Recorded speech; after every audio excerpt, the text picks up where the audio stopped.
अस्सलामुअलैकुम और welcome to कहानी पफ। सल्तनत एवेलूरिया एक ऐसी सरजमीन थी जिसका जिक्र सरगोशियों और गीतों में किया जाता था। ये एक ऐसा हसीन खित्ता था कि मुसाफिर यकीन रखते थे कि इसे खुद आसमान की बरकत हासिल है।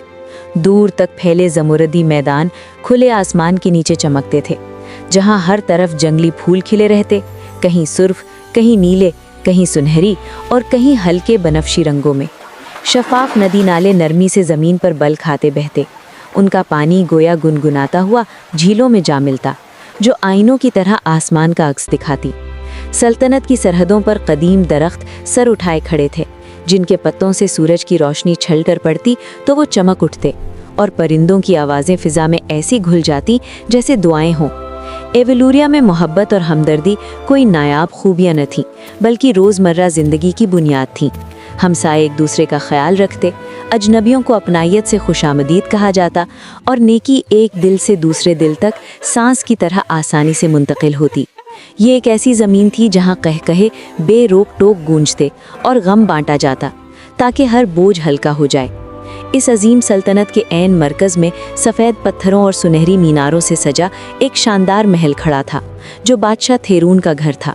एक ऐसा हुक्मरान जिसे उसकी रियाया दिल से चाहती थी। बादशाह थेरून खौफ की वजह से नहीं, बल्कि इंसाफ, दानाई और अपनी रियाया से बेलोस मोहब्बत की वजह से मुहतरम था। जवानी में वो सिपाहियों के साथ घोड़े दौड़ाता, किसानों की बात खुद सुनता और इस बात को यकीनी बनाता कि अमीर और गरीब सब के लिए एक सा इंसाफ हो। मगर वक्त अब इस पर भारी पड़ने लगा था। उम्र ने उसके मजबूत जिस्म को झुका दिया था और बीमारी एक साए की तरह उसके अंदर बस गई थी। उसके कदम आहिस्ता हो चुके थे, सांसें मुख्तसर, मगर एवेलूरिया से उसकी मोहब्बत में ज़रा भी कमी न आई थी। रेशमी बिस्तरों और नरम गांव तकियों पर लेटे हुए भी वो अपने लोगों के हालात पूछता रहता। कैसी हैं और मेरी रियाया कैसी है? एक वजीर ने झुककर जवाब दिया, जहां पना, आपकी दुआ और इंसाफ की बदौलत सल्तनत अमन में है। लोग आज भी आपके लिए चिराग जलाते और दुआएं मांगते हैं। वाकई रियाया उसकी सेहत के लिए दुआएं करती, चिराग रोशन करती और इल्तिजाएं पेश करती थी, क्योंकि वो एवेलूरिया का तसव्वुर बादशाह थेरून के बगैर नहीं कर सकते थे। बादशाह का इकलौता बेटा शहजादा ऑल्ड्रेन अपने वालिद की नरम कमज़ोरी के बरक्स एक मुख्तलिफ ही तस्वीर था। कदावर, ताकतवर और बेहद हसीन, उसकी आंखों में जवानी की आग और दिल में ऐसी ख्वाहिश थी जो किसी भी कीमत पर अजमत चाहती थी। बचपन ही से उसे ये सिखाया गया था कि एक दिन ताज उसके सर पर सजेगा।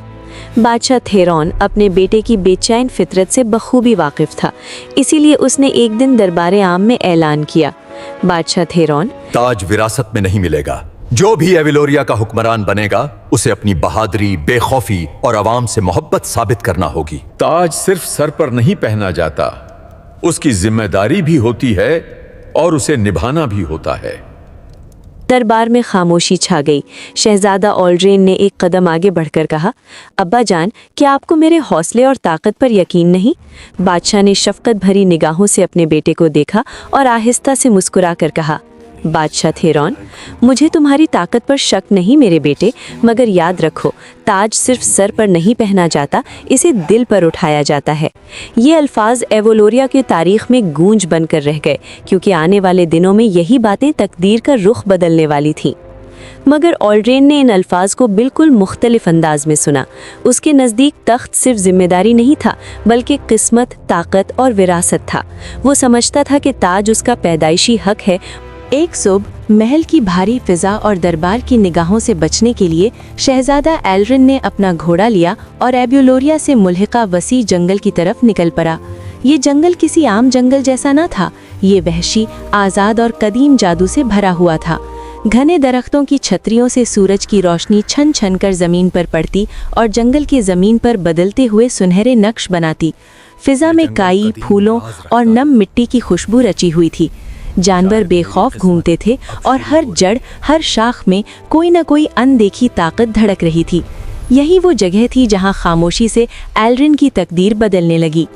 जो वो जंगल के अंदर बढ़ता गया, उसे किसी मौजूदगी का एहसास होने लगा। हवा में बिखरी हुई हल्की सी हंसी जो किसी मधुर धुन की तरह थी। एल्रिन के घोड़े को आहिस्ता किया और उस आवाज़ का पीछा करने लगा। आखिरकार वो एक ऐसी खुली जगह पर पहुंचा जो सुनहरी रोशनी में नहाई हुई थी। वहाँ खुले हुए फूलों और ऊंची घास के दरमियान एक लड़की खड़ी थी, ऐसी लड़की जैसी उसने पहले कभी न देखी थी। उसका नाम वायरेक्सा था। वायरेक्सा मुकम्मल तौर पर इंसान मालूम नहीं होती थी। पहली नज़र में वो एक नौजवान लड़की लगती, मगर उसके वजूद में कुछ ऐसा मावराई था जो उसे फानी इंसानों से जुदा करता था। उसकी जिल्द हल्की सी चमक रखती थी, जैसे धूप में भी चांदनी छुपी हो। उसके बाल स्याह रेशम की तरह आज़ाद बहते और जहाँ वो कदम रखती, पंखड़ियाँ खुद ब खुद उसके बालों में सजावट बन जातीं। उसकी आंखें गहरी और रोशन थीं, जिनमें जंगल की सब्जी और आसमान की नीलाहट झलकती थी। फूल उसकी तरफ झुक जाते, जैसे उसकी मौजूदगी उन्हें अपनी जानिब खींच रही हो, और उसके इर्द गिर्द की हवा नर्म और गर्म महसूस होती। वो नाजुक दिखाई देती थी, मगर उसके अंदर एक मजबूत कुव्वत थी, एक ऐसी ताकत जो ना किसी मंत्र में थी ना अल्फाज में, बल्कि उसके परों में छुपी हुई थी। ये पर जो उसकी पुश्त के पीछे पोशीदा थे, उसकी हिम्मत, उसके जादू और उसकी आज़ादी का सरचश्मा थे। वायरेक्सा का ताल्लुक सिर्फ जंगल से था। अस्सलामुअलैकुम मेरे दोस्तों, खौफ ना खाओ, करीब आओ, तुम यहाँ महफूज हो। वो शहरों, तख्तों और इंसानी लालच से बिल्कुल नावाकिफ थी। उसकी दुनिया दरख्तों, दरियाओं, जानवरों और फितरत की धड़कन तक महदूद थी। जादू उसकी रगों में खून की तरह बहता था, मगर वो उसे सिर्फ जंगल की परवरिश के लिए इस्तेमाल करती, मुरझाते पौधों को शिफा देने, खुश्क ज़मीन पर बारिश लाने और अपने जहां में तवाज़ुन कायम रखने के लिए। इंसान उसके लिए अजनबी थे और वो उनसे दूर ही रहती थी, जैसे उसकी माँ ने उसे खबरदार किया था। जादू है, मगर खतरा भी महसूस होता है। इसी लम्हे झाड़ियों के पीछे शहजादा एल्ड्रिन ने आहिस्ता से खुद से कहा। शहजादा एल्ड्रिन सरगोशी में, ये कौन है? कोई आम लड़की नहीं हो सकती। और इसी एक नज़र के साथ जंगल की खामोश तकदीर ने अपने पर हिलाने शुरू कर दिए। दरख्तों के पीछे छुपा हुआ शहजादा एल्ड्रिन उसे देखता रहता और उसका दिल खुद उसका साथ छोड़ने लगा था। सुनहरी महलों में गुजरी अपनी तमाम जिंदगी के बावजूद उसने कभी ऐसी पाकीज़गी, ऐसी बेदाग खूबसूरती ना देखी थी। उसके दिल में कुछ हिलने लगा, कुछ ऐसा जो सिर्फ ख्वाहिश नहीं था बल्कि अकीदत के करीब था। इसी दिन के बाद एल्ड्रिन बार बार जंगल आने लगा, खामोशी से वायरेक्सा को देखता हुआ। वो उसे नंगे पांव घास पर रक्स करते देखता, जानवरों से धीमी आवाज़ में बातें करते सुनता और शफ़ाफ चश्मों में खुशी से नहाते हुए देखता, बेखबर कि कोई आंखें उसका पीछा कर रही हैं। आहिस्ता आहिस्ता ये दिलचस्पी जुनून में बदल गई, और जुनून एक ऐसी ख़तरनाक मोहब्बत में जिसकी बुनियाद सच पर नहीं बल्कि छुपी हुई ख्वाहिश पर थी। एक दिन किस्मत ने मुदाखिलत की। वायरेक्सा पानी में खेलते हुए हंसी खुशी हंस रही थी कि अचानक उसने एक चीख सुनी, इंसानी कदमों की आवाज़, घबराई हुई और बेचैन। उसने खौफ महसूस किया। आवाज़ का पीछा करते हुए वो एक खौफनाक मंजर तक जा पहुंची। इससे पहले कि बहुत देर हो जाए। साया तेजी से फैल रहा है। एक शेर गुस्से से धाड़ता हुआ शहजादा एल्ड्रिन पर हमला करने ही वाला था। एल्ड्रिन जमीन पर गिरा हुआ था और बच निकलने की कोई राह न थी। एक लम्हे की भी ताखीर किए बगैर वायरेक्सा आगे बढ़ी। उसने अपने अंदर के जादू और जंगल की कुव्वत को पुकारा। वायरेक्सा, पुकार कर, ए जंगल की रूह, मेरी मदद करो। जमीन लरज उठी, बेली सांपों की तरह लपक कर शेर के गिर्द लिपट गईं और वो खौफजदा होकर जंगल की गहराइयों में भाग गया। एल्ड्रिन हैरत और शुक्र से उसे देखता रह गया। शहजादा एल्ड्रिन कांपती आवाज में, मैं आपका एहसानमंद हूँ, आपने मेरी जान बचाई। इसी लम्हे से उनके रास्ते एक दूसरे में उलझ गए। एल्ड्रिन बहाने ढूंढकर वापस आने लगा, कभी खुद को रास्ता भूला हुआ जाहिर करता, कभी जानबूझकर खतरे में पड़ जाता ताकि वो उसे दोबारा देख सके। आहिस्ता आहिस्ता एहतियात से उनके दरमियान बातें होने लगी। एक दिन एल्ड्रिन ने हिम्मत करके पूछा, तुम्हारा नाम क्या है और तुम इंसानों से इतना डरती क्यों हो? वायरेक्सा, मेरी माँ ने कहा था इंसान खतरनाक होते हैं, मुझे उनसे दूर रहना चाहिए। एल्ड्रिन ने नरमी से सब जवाब इंसान दिया, जालिम नहीं होता, कुछ सिर्फ समझना चाहते हैं, जैसे मैं। उनकी बातें दिन ढलने तक चलती रहती। एक खामोश दोस्ती जन्म लेने लगी जो जल्द ही किसी गहरे एहसास में बदल गई। ऐसा एहसास जिसे वो दोनों पूरी तरह समझ भी ना सके। और अपनी मासूमियत में वायरेक्सा ने उस पर भरोसा करना शुरू कर दिया। उसने आंखें बंद करके मोहब्बत पर यकीन कर लिया, बेखबर कि यही अंधा एतमाद जल्द ही उसकी सबसे तुम ये बड़ी सब कर रहे सानेहा हो? बनने वाला था। ये हमें तबाह कर देगा। ये मेरी किस्मत है। मैं पीछे नहीं हटूंगा। दिन हफ्तों में ढलते गए और वो जंगल जो कभी सिर्फ परिंदों की चहचहाहट और पत्तों में सरसराहट से गूंजता था, अब नए सुरों को अपने अंदर समो चुका था। धीमी हंसी, नरम गुफ्तगू और दो दिलों की वो खामोश जबान जो आहिस्ता आहिस्ता एक दूसरे के करीब आ रही थी। शहजादा ऑल्ड्रिन अब रोजाना जंगल आने लगा था, ना किसी शिकारी की तरह, ना किसी आवारा मुसाफिर की तरह, बल्कि एक ऐसे इंसान की तरह जो फर्ज और ख्वाहिश से बढ़कर किसी ताकत के हाथों खींचा चला आता हो। हर मुलाकात के साथ ऑल्ड्रिन और वायरेक्सा के दरमियान फासला मिटता चला जा रहा था। वो ऊंचे दरख्तों के साए तले साथ साथ चलते और ऑल्ड्रिन खामोशी से सुनता कि कैसे वायरेक्सा जानवरों से बातें करती, चश्मों को गीत सुनाती। वो उसे दिखाती कि जंगल कैसे सांस लेता है, कैसे हर जानदार एक दूसरे से जुड़ा हुआ है, और ये कि जादू हमेशा गरजता नहीं, अक्सर वो सरगोशी करता है। वायरेक्सा मुस्कुराते हुए, हमारी दस्तनी जनता है शहजाए। शहजादा ऑल्ड्रिन हैरत से, मैंने सारी जिंदगी पत्थर की दीवारों में गुजार दी, मगर आज पहली बार महसूस कर रहा हूँ कि दुनिया जिंदा है। संगमरमर के महलों और सियासी चालों में पला बढ़ा ऑल्ड्रिन इस दुनिया को पाकर खुद को अजीब सी पाकीज़गी में डूबा हुआ महसूस करने लगा। दोस्ती आहिस्ता आहिस्ता मोहब्बत में बदलने लगी, खामोश, नर्म और बेआवाज। ऑल्ड्रिन अब वायरेक्सा की हंसी उसके दिखाई देने से पहले पहचान लेता था, और वायरेक्सा उसके कदमों की आहट सुनने के लिए बेकरार रहती। उसका दिल उसके करीब आने पर धड़क उठता। वो मासूम खुशियों के लम्हे बांटते, फूल चुनना, शाम के वक्त जुगनुओं का रक्स देखना और बहते पानी के किनारे बैठकर आसमान पर जागते सितारों को तकते रहना। ऑल्ड्रिन उसे एविलोरिया के किस्से सुनाता। भरोसा है। विरेक्सा, वहां मेरी सल्तानत है। बहुत जल्द हम इसे इतना चमकाएंगे कि ये सितरे भी मद्दम पड़ जाएंगे। कुशादा गलियां, सुनहरी मीनार और वो राया जो अपने हुक्मरान से मोहब्बत करती थी। हर बार जब वो महल लौटता, उसे अपने बाप की बीमारी और अपने कंधों पर रखे गए बोझ का एहसास होता। एक शाम बादशाह थेरॉन ने उसे अपने कमरे में बुलाया। मुझे कुछ जरूरी बात करनी थी, इसलिए तुम्हें बुलाया है।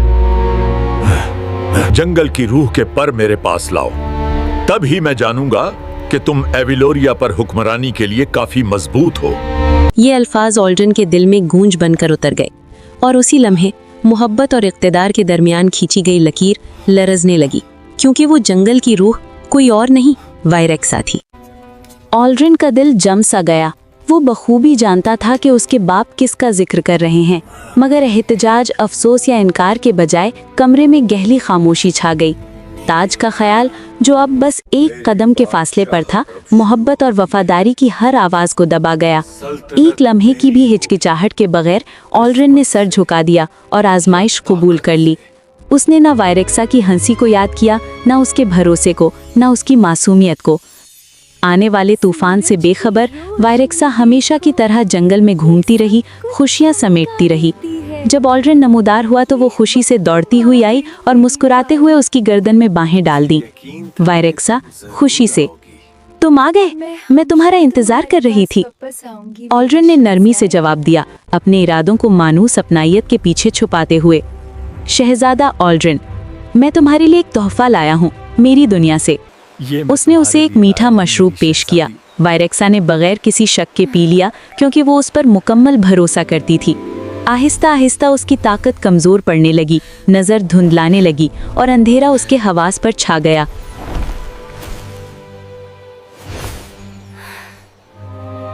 जब उसे होश आया तो ऐसा दर्द उसकी रूह को चीर रहा था जो उसने कभी महसूस न किया था। उसके पर, उसकी ताकत, उसकी हिम्मत, उसकी पहचान सब खत्म हो चुके थे। वायरेक्सा चीख कर, आह! उसकी चीख जंगल में गूंज उठी, दिल टूटने और धूखे की ऐसी आवाज कि दरख्त भी कांप उठे।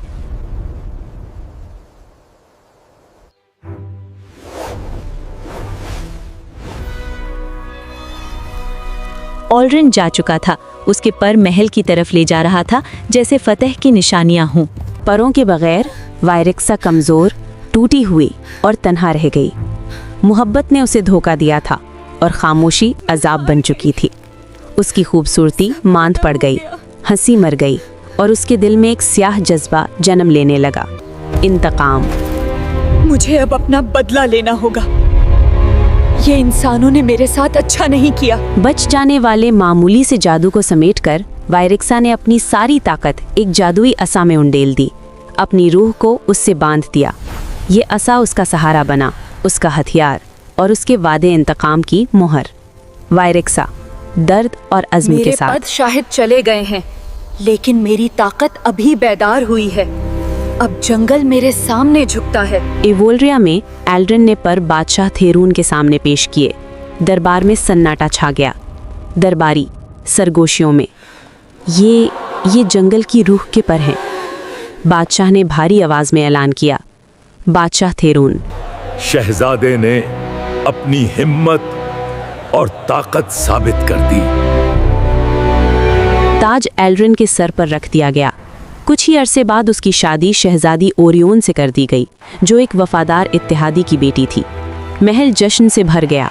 मौसीकी, रोशनी और खुशी हर तरफ थी। मगर इन नगमों और कहकहों से बहुत दूर जंगल की तारीक छतरी तले एक टूटा हुआ दिल खामोशी से बदले की मंसूबाबंदी कर रहा था। वायरेक्सा गायब हो चुकी थी। साल खामोश हवाओं की तरह एवलोरिया पर से गुजरते रहे। बज़ाहिर सल्तनत बादशाह ऑल्ड्रिन की हुक्मरानी में फलती फूलती रही। अवाम एक ताकतवर बादशाह को तख्त पर देखते, उसके पहलू में बावकार और मेहरबान मलिका ओरियोन को देखते, बाजारों और खेतों में खुशहाली बहती देखते, मगर वो गुनाह न देख पाते जो रात की खामोशी में ऑल्ड्रिन की आंखों में चमक उठता था।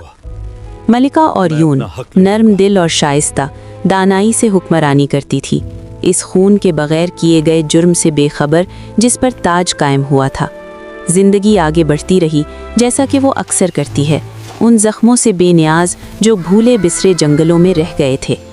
महल से बहुत दूर जंगल की घनी तारीकियों में वायरेक्सा अब भी जिंदा थी, मगर पहचान से परे बदली हुई।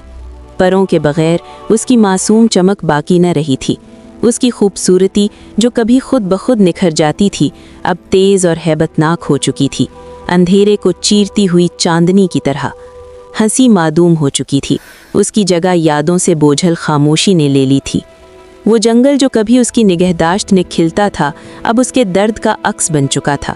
जिंदा ज़रूर, मगर तारीक, वहशी और बेचैन। दिन रात वायरेक्सा खुद को मजबूत करती रही, बची खुची ताकत को निखारती रही। उसका दिल एक ही मकसद से जलता रहा। महल में तकदीर ने एक नया वर्क पलटा। मलिका ओरियोन ने एक बेटी को जन्म दिया, शहजादी मिराबेल। बच्ची गैर मामूली हुस्न की मालिक थी। उसकी मौजूदगी से शाही कमरों में हरारत और रोशनी भर गई। उसकी जिल्द सहर की मानिंद नर्म, बाल स्याह और चमकदार, और आंखों में ऐसी गहराई कि गोया वो अपनी उम्र से कहीं ज़्यादा जानती हो।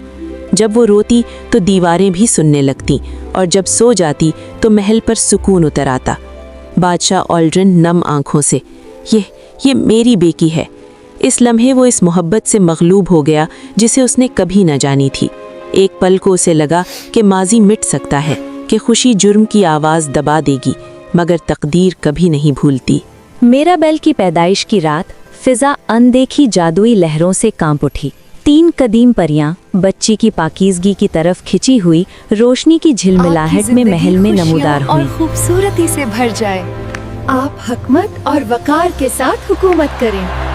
हमारी बेटी, हमारी उम्मीद, इसका मुकद्दर अजीम है। वो परियों की बरकत से हमेशा महफूज रहेगी। मेरी बच्ची का नाम मिराबेल होगा।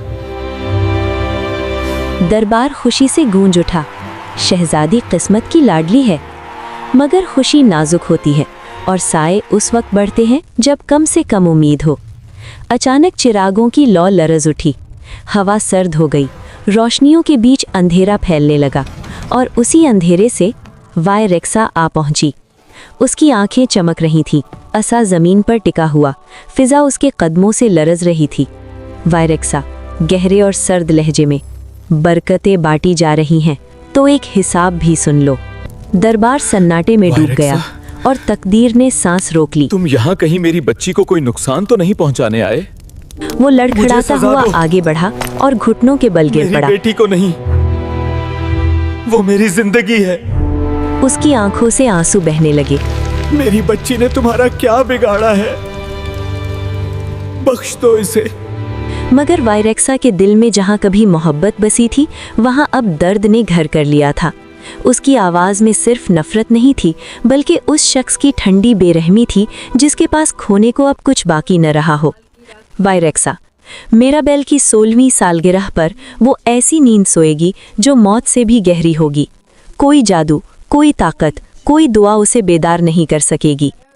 आहिस्ता मगर फैसलाकुन, सिर्फ सच्ची मोहब्बत जो लालच, ख्वाहिश और इख्तिदार से पाक हो, इस बद्दुआ को तोड़ सकेगी। इन अल्फाज के साथ ही वो धुंध में तहलील हो गई और अपने पीछे खामोशी और नाउमीदी छोड़ गई। गम से टूट कर बादशाह ऑल्ड्रिन जमीन पर गिर पड़ा। बादशाह ऑल्ड्रिन बेजान आवाज में, ये सब मेरी वजह से है। मलिका औराइन गम के सदमे से बीमार पड़ गई। दिन गुजरते गए और उसकी सेहत दिन ब दिन कमजोर होती चली गई। अपनी बेटी को बचाने के लिए बेचैन होकर बादशाह ने तीनों परियों से इल्तिजा की। बरा करम, मेरी बच्ची को बचा लें, उसे इतनी दूर ले जाए, कोई लानत उस तक परियों ना की पहुंच आंखों में सके। हमदर्दी थी। हम उसे ऐसी जगह ले जाएंगी जहां तकदीर की नजर भी मुश्किल से पहुंचे। परियां मिराबेल को गहरे जंगल में ले गईं, एक छोटे से पोशीदा कुटिया में जो जंगली फूलों और कदीम दरख्तों से घिरी हुई थी। वहां ना ताज था, ना झूठ, ना इक़्तिदार, सिर्फ सादगी और सुकून। वहां वक्त नरमी से गुजरता रहा। मिराबेल एक नाजुक शीर ख्वार से एक शोख बच्ची बनी, फिर एक हसीन नौजवान लड़की में ढल गई। वो मुतजस्सिस, मेहरबान और फितरत से जुड़ी हुई थी, जैसे जंगल खुद उसे पहचानता हो। वो तितलियों के पीछे दौड़ती, जानवरों से बातें करती और हंसते हुए दरख्तों के बीच गुम हो जाती, अपने शाही खून से बेखबर। अरे छोटे, तुम कहाँ से आए हो? तुम बहुत खूबसूरत हो। अस्सलाम वालेकुम मेरे दोस्तों। आज जंगल कितना खूबसूरत है ना? ये फूल देखो जो मैंने और दूर कहीं साए में वायरेक्सा उसे देखती रहती। उसके दिल में अब भी गुस्सा था, मगर जब वो मिराबेल की मासूमियत देखती तो एक अजनबी सा एहसास उसके दिल में हलचल मचा देता। कभी कभार मिराबेल उसके करीब आ जाती, उसका हाथ थाम लेती। मिराबेल, मासूमियत से, तुम बहुत उदास लगती हो, क्या मैं तुम्हें गले लगा लूं? हर बार वायरेक्सा का अज़्म कमज़ोर पड़ जाता और उसके दिल में मोहब्बत और नफ़रत खामोशी से आपस में टकरा जाते। ये बच्ची जब भी मेरे पास होती हैं तो मुझे इतना अच्छा क्यों लगता है?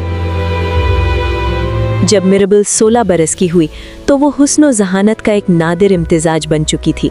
अगरचे उसकी परवरिश परियों ने की थी, मगर उसका दिल सबसे ज्यादा वायरेक्सा की तरफ खिंचता था, एक ऐसे रिश्ते को महसूस करते हुए जिसे वो समझ ना सकती थी। और उसी दौरान तकदीर ने आखिरी इम्तिहान की तैयारी शुरू कर दी। जब शहजादी मिराबेल 16 बरस की हुई तो वो मासूमियत से तराशी गई वक़ार की जीती जागती तस्वीर बन चुकी थी। उसका हुस्न सिर्फ नाजुक खदोखाल या नर्म आवाज़ तक महदूद न था, बल्कि उस मेहरबानी में था जो उसके दिल से खुद ब खुद बहती थी। जंगल की खामोश कुटिया में तीनों परियों की परवरिश में पली बढ़ी। वो गुरूर से आज़ाद और शाही तकब्बुर से नावाकिफ रही। उसने परिंदों की ज़ुबान सीखी, दरख्तों के सब्र को समझा और सितारों की खामोश दानाई से आशना हुई। मगर परियों की मोहब्बत के बावजूद मिराबेल को जंगल के गहरे हिस्सों की तरफ एक अजीब सी कशिश महसूस होती थी। वो मौजूदगी वायरेक्सा थी, जो दूर से देखती रहती, अपने डाले हुए लानत और अपने ज़ख्मी दिल में उगती हुई बेइरादा मोहब्बत के बीच फटी हुई थी। सालों में वायरेक्सा बदल चुकी थी। एक दिन तकदीर ने फिर मुदाखलत की, जब एक नौजवान मुसाफिर शहजादा लूसियन जंगल में रास्ता भटक गया। फितरतन शरीफ और रूह से नर्म, लूसियन उन शिकारियों और जंगजुओं जैसा न था जो कभी कभार एवलोरिया की सरहदों के करीब आ निकलते थे। जब मिराबेल ने उसे जख्मी और परेशान पाया तो उसने एक लम्हे की हिचकिचाहट के बगैर मदद की। मिराबेल फिक्रमंदी से, आप ठीक हैं? आपका जख्म बहुत गहरा लग रहा है। शहजादा लूसियन नर्म मुस्कुराहट के साथ, मैं रास्ता भटक गया था, मगर शायद इसीलिए यहाँ पहुँचा हूँ। उसने उसे पानी दिया, मरहम रखा और रास्ता दिखाया, मगर जब उनकी नजरें मिली तो कुछ बदल गया। एक बेलफ्ज पहचान, जैसे तकदीर ने खामोशी से उनके रास्ते जोड़ दिए हों। दूर कहीं जंगल की गहराई में वायरेक्सा ये सब देखती रही और उसके दिल में पहली बार खौफ ने जन्म लिया। खौफ इस बात का नहीं कि मोहब्बत जाग रही थी, बल्कि इस बात का कि शायद अब लानत टूटने के करीब थी। मीराबेल ने अपने दिल की आवाज़ पर भरोसा करते हुए लूसियन का तारुफ वायरेक्सा से करवाया। वो महसूस करती थी कि जंगल की ये पुरस्रार औरत उसकी ज़िंदगी में किसी गहरे रिश्ते से जुड़ी है, ऐसा रिश्ता जिसे वो अभी समझ नहीं पा रही थी। वायरेक्सा ने लूसियन को गौर से देखा, किसी खुदगर्जी या फरेब की तवक्को में, मगर उसे कुछ भी ऐसा नजर ना आया। मीराबेल के लिए उसकी फिक्र सच्ची थी, उसका दिल इख्तिदार की ख्वाहिश से पाक था। जब लूसियन जंगल वापस न लौटा तो मीराबेल के दिल में एक ऐसा दर्द उठा जिसकी वो वजह न जान हवा सकी। भी खामोश क्यों है? जिंदगी में पहली बार उसने जंगल की हदें पार की। मैं लूसन को महल से वापस लेकर आऊंगी। शाही दरवाजों तक पहुंचते पहुंचते उसकी ताकत जवाब दे गई और वो वहीं गिर पड़ी। अब उम्र रसीदा और पछतावे के बोझ तले दबे बादशाह ऑल्ड्रिन ने उसे एक नजर में पहचान लिया। नहीं, ये दिन नहीं। मैंने दुआ की थी ये दिन कभी ना आए। मीराबेल गहरी नाकाबिले तोड़ नींद में चली गई, वही नींद जिसकी पेशगोई बरसों पहले की गई थी। मायूसी ने पूरी सल्तनत को घेर लिया। मलिका ओरियन, जो पहले ही नातवा थी, शदीद बीमार पड़ गई। खुदा उसे बचा ले, मुझे और कुछ नहीं चाहिए मेरी बच्ची। परियां रो पड़ी। इसी दौरान लूसियन महल पहुंचा और उसे मीराबेल की असल पहचान और लानत का सच मालूम शहजादी हुआ। गहरी नींद सो गई है। अब सिर्फ सच्ची मोहब्बत ही नींद से बेदार कर सकती है। बेमुतज़लज़ल यकीन के साथ वो उसके करीब आया। शहजादा लूसियन सरगोशी में। मेराबेल, वापस आ जाओ। उसने उसे चूमा, मगर कुछ ना हुआ। मैं तुम्हारे बगैर अकेला उम्मीद पड़ गया दम तोड़ हूँ। गई और महल गम की खामोशी में डूब गया। जब सब लोग चले गए, वायरेक्सा नमूदार हुई। वो मीराबेल के पहलू में खड़ी हुई और बरसों बाद पहली बार उसकी आंखों से आंसू बेरोक टोक बहने लगे। इसी लम्हे इंतकाम की गिरफ्त आखिरकार ढीली पड़ गई। मोहब्बत बदला नहीं होती, कुर्बानी होती है। मैंने गुस्से में तुम्हें अपनी नफरत के काबिल समझा, मुझे माफ कर दो। पछतावे से मगलूब होकर उसने मीराबेल को नरमी से चूमा, ना उस जादू से जो गुस्से से पैदा होता है, बल्कि उस मोहब्बत से जो मुआफ़ी और निदामत से जन्म लेती है। रोशनी कमरे में भर गई, लानत टूट गई। मीराबेल आंखें खोलते हुए, बादशाह ओल्ड्रिन घुटनों के बल गिर पड़ा। बादशाह ओल्ड्रिन रोते हुए, तुमने मेरी बेटी को बचा लिया। वायरेक्सा ने ये उसे माफी देखा तुम्हारे लिए नहीं, मेरे सुकून के लिए है। और आखिरकार मुआफ कर दिया। दर्द की जगह सुकून ने ले ली। जंगल ने एक बार फिर सांस ली। मीराबेल की शादी शहजादा लूसियन से हुई।